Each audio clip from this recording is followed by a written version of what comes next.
Welcome back, and this just in, German mathematician and physicist Hans Mayer has released what is being called the Oslo Report, and as your #1 source of latest war news, we are here to fill you in.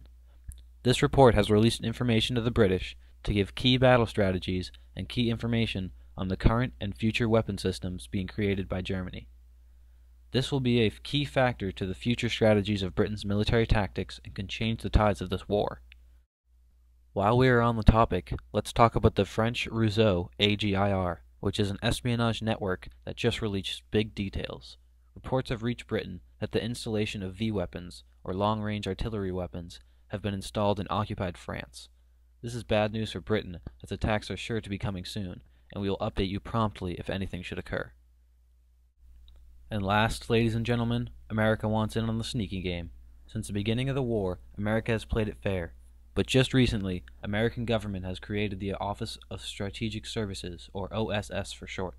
This organization is an intelligence agency meant to coordinate espionage for the benefit of the American military and their allies. This cat-and-mouse game of stealth will be covered by us for the duration of the war, so stay tuned for the latest details. On a darker note, the Japs continue their reign of terror over in the Pacific. Recently, we have received news about some of the horrors not only our boys, but also innocent Chinese, Filipinos, and Malaysians have been going through under the Iron Fist Japanese. After the brutal Battle of Bataan, the Japs captured somewhere around 75,000 prisoners of war, and forced the poor boys to march 80 miles in the blistering heat, often not giving them food or water for days on end. Unfortunately, many good men died. Whether they dropped for pure exhaustion or were just shot by the heartless Japs, we have many men to pray for. For the boys that were lucky enough to make it through the entire march, the prison camps were not a warm welcome. Daily, our boys are brutally beaten and put through god-awful tortures, all at the hands of the Japs. Even at the camps, it is rare that anyone gets food or water. One prisoner reports that it is not uncommon for the Japs to eat some of the prisoners. That's right, the Japs are confirmed cannibals. The Japs have even been said to rape local women and force them to work. After raping half the town and looting the whole place, they just kill anyone left from the village and move on like it's nothing. These horrible crimes will not go unpunished. Once our boys get to work over there, rest assured, the Japs will be run into the dirt. Sorry to put you in a bad mood with that topic and change topic so quick, but today is a big day in news.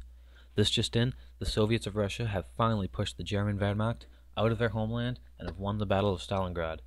A little less than a year ago, Adolf Hitler launched Operation Barbarossa, which was his plan to take over Soviet Russia. One of the biggest prizes for Hitler was Stalingrad. With control over Stalingrad, the Nazis had a direct path to Moscow, along with the Volga River, which was Hitler's main objective.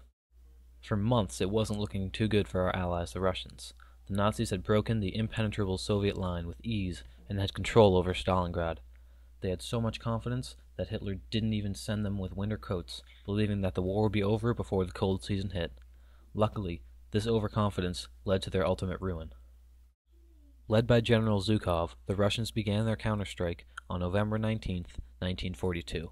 Zhukov split up his 6 million men into 6 armies of 1 million. He planned to trap the Germans in Stalingrad and cut off their resources. Zhukov proved to be none the less than a genius, as his plan caused massive German casualties.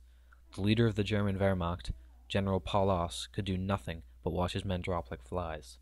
He was ordered by Hitler to keep Stalingrad until the last bullet was fired, and surrender was never an option. This lasted for 5 whole months, until General Paulus finally gave his surrender, disobeying Hitler's orders, on February 2, 1943, officially ending the Battle of Stalingrad. This will truly go down as one of the bloodiest battles in history. We don't have an exact number of casualties yet, but we have heard reports that the city of Stalingrad now has only 1,500 residents.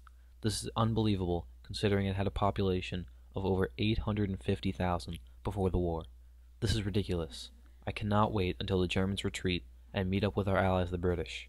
We need to slaughter them in their home country and make sure they can never do something so inhumane ever again. Finally, for the first time in many years, justice is being brought to the Nazi Party. After years of unchecked sins and horrible atrocities that spread across all of Europe, something is being done. At the Palace of Justice in Germany, the Allied powers are holding trials for the war crimes the Nazis committed without consequence in the last decade. Adolf Hitler, Heinrich Himmler, and Joseph Goebbels will all be absent at these trials since they escaped the wrath of justice by ending their own lives. Norman Burkitt presided over these trials of the major war criminals from the Nazi Party. This court was created by the Allied powers, and so far is responsible for trying the most well-known Nazi war criminals. Judges and prosecutors were present from numerous countries including the USA, Russia, and Britain.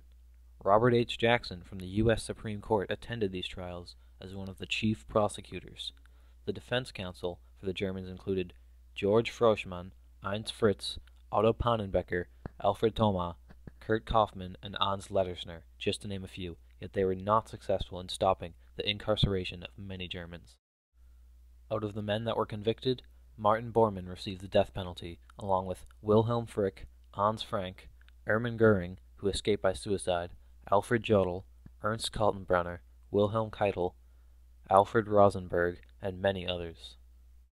There has been criticism from both sides, one side calling for the death penalty be enforced more often, and the other saying these trials have become a, quote, lynching party.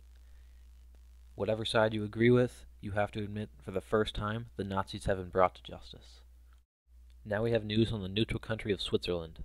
The United States government has just released a formal apology for the airspace violations over Switzerland that led to numerous civilian casualties and forced the Swiss government to intercept the offending aircraft.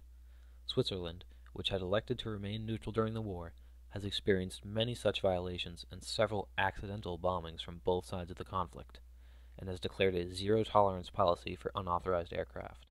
The government of Switzerland feels this is necessary to maintain the neutrality as it has done remarkably for the past 7 years, despite the constant threat of Nazi Germany looming right around the corner. The Swiss military has taken similar precautions earlier in the war, heavily defending their borders. It is believed that this has successfully deterred Germany from making an attempt at invasion. Switzerland seems to be anti-Nazi, though no official statement has been made so as to preserve their neutrality.